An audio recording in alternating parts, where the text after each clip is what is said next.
তো আপনি কি ভারতের কোন রাজনৈতিক দল, বাংলাদেশের রাজনৈতিক দল? এই আপনাদের মেরুদণ্ড, এই আপনাদের নীতি, এই আপনাদের আদর্শ, এই আপনাদের চরিত্র। আমরা কোন মত সংস্কৃতিতে বিশ্বাস করি না। যে কে রাজনীতি করবে না করবে ওটা আইনের ব্যাপার, ওটা সরকারের ব্যাপার। বিএনপি কোথাও কোন মত সংস্কৃতি তৈরিও করেনি, উচ্ছৃঙ্খল জনতাতন্ত্রে বিশ্বাসী না বিএনপি। কিন্তু বিএনপি তো অ্যানালাইসিস আছে, একটা বিশ্লেষণ আছে, জাতীয় পার্টির ভূমিকা কি ছিল, আর অন্যান্য রাজনৈতিক দলের ভূমিকা কি ছিল। এই ভয়ঙ্কর রক্তপিপাসু শেখ হাসিনা আওয়ামী ফ্যাসিবাদকে কারা রক্ষা করেছে? কারা 16 বছর জনগণের লক্ষ কোটি টাকা পাচারের সুবিধা করে দিয়েছে? তারা এই দেশকে আওয়ামী ভয়ঙ্কর স্বেচ্ছাতন্ত্রকে প্রতিষ্ঠিত করার, সিল দেওয়ার দায়িত্ব পালন করেছে। তার মধ্যে একটি হচ্ছে জাতীয় পার্টি। আপনারা আপনারা কি বলে একটা কুলিং টাইম চান, যে শেখ হাসিনা নাকি 2008 সালে 9 সালে ক্ষমতায় এসে 2 বছর একটা কুলিং টাইম দিয়েছে, তারপরে টর্চার করেছে। বিএনপি কখনো টর্চারে বিশ্বাস করে না। কুলিং টাইম আবার কিসে, আর টর্চার বা কিসে? বিএনপি তো ক্ষমতায় নেই, এখন তো নির্বাচনই হয়।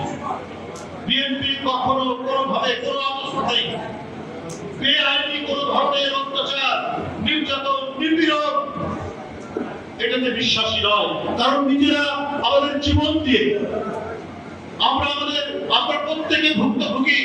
প্রত্যেকে যারা বসে আছে, সামনে বসে আছে, সর্বনিম্ন 50টা, সর্বোচ্চ 500টা মামলায় আমরা প্রত্যেকেই আক্রান্ত। তো আমরা নিজেরা যেখানে আক্রান্ত, আমরা অন্য কেউ অত্যাচারিত হোক, অন্য কেউ লাঞ্ছিত হোক, নির্যাতিত হোক, সেটা আমরা চাই।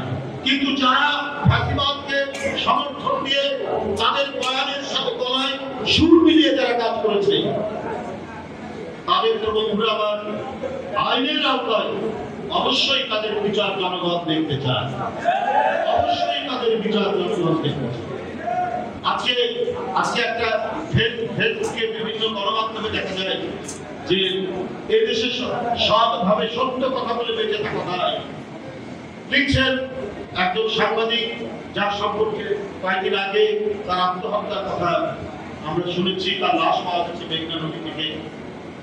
বিভিন্ন তার যে লেখা, তিনি মৃত্যুর আগে যে খোলা চিঠি দিয়েছেন, ওটা সুসাইড নোটের মতো অনেকে মনে করছেন, সেখানে লেখা আছে। কিন্তু আমার বক্তব্য হচ্ছে একটাই, যে জার্নালিজম আর অ্যাক্টিভিজম তো অনেকেই এক করে রেখেছিলেন। যে আমাদের এখন বলা হচ্ছে যে সত্য কথা বলা খুব দায়, কিন্তু এটা কখন? যারা এই কথাটি বলেছেন, যিনি বলছেন, আমরা জানি না, তার কেউ বলছেন এটা একটা সিস্টেমেটিক অর্ডার, কেউ বলছেন আত্মহত্যা, সেটা সরকার এবং তার গোয়েন্দা সংস্থা এবং যারা এটার সাথে তদন্তের সাথে জড়িত তারা বলবে। কিন্তু তিনিও তো ওই সরকারেরই আস্থা পাবেন একজন মানুষ। এই সরকার যে, সেই সরকার যে আপনার বয়ান তৈরি করেছে চেতনার নামে, নানা কিছুর নামে, গণতন্ত্র ধ্বংস করেছে, নির্বাচন ধ্বংস করেছে, সংবাদপত্রের স্বাধীনতা ধ্বংস করেছে। সত্য কথা কি যদি বলেছে কেউ, হয় তার মৃত্যু হয়েছে, হত্যাকাণ্ডের শিকার হয়েছে, নইলে কারাগারে থাকতে হয়েছে।